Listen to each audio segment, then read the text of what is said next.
Hello everyone, my name is Shaoying Zhu. Today I will talk about my BBE class program, the home energy audit. First, I will talk about the background and energy context. This pie graph talked about the U.S. annual energy consumption in 2018. The most energy consumption is by the petroleum, which is 36%, and the natural gas, which is 31%. The interesting part is that the renewable energy consumption is 11%, which is more than last year, and 45% of the renewable energy consumption is by the biomass. The biomass consumption include 4% of biomass waste, 20% for biofuels, and 20% for wood. The second part I will talk about the energy consumption in whole. There are three large parts, which is heating and cooling for 36%, water heating for 24%, and the other appliances for 13%. Which is very interesting is that before the research, I thought the fridge and the freeze will account for the largest part of the consumption because we always turn the fridge on for 24 hours for like 7 days, but it is not. It just accounts for 7% of total.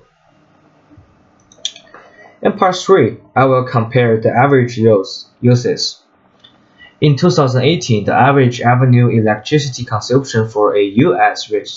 residential utility consumer was 10,972 kilowatt hours, an average of about 914 kilowatt hour per month, and the average monthly household consumption in Minnesota was 774 kilowatt hours in 2018. And for me, I'm lower than the average level. The average monthly household consumption of me is 366 kilowatt hour. And the part 4 is a picture. You can see the first one is me with my electric meter, and the second part is me. Is I was measure the how many kilowatts my iPhone uses, and the third part is the laptop.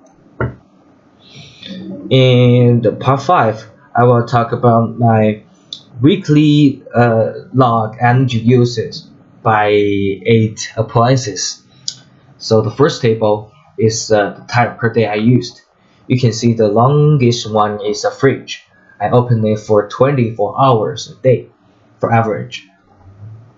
And the lowest part is the toaster and the microwave, which is 0.03 for each day and in average. In the last table is energy use data. So the largest one is the kitchen, the fridge, which is 1.920 kilowatts per day in total. And the lowest one is the toaster. No, it's the iPhone, which is 0.01 kilowatts per day in total. And how I calculate is that I just measure like the watts open when it open for each appliances, and then just time the hours I use per day. Thank you so much. This is my presentation.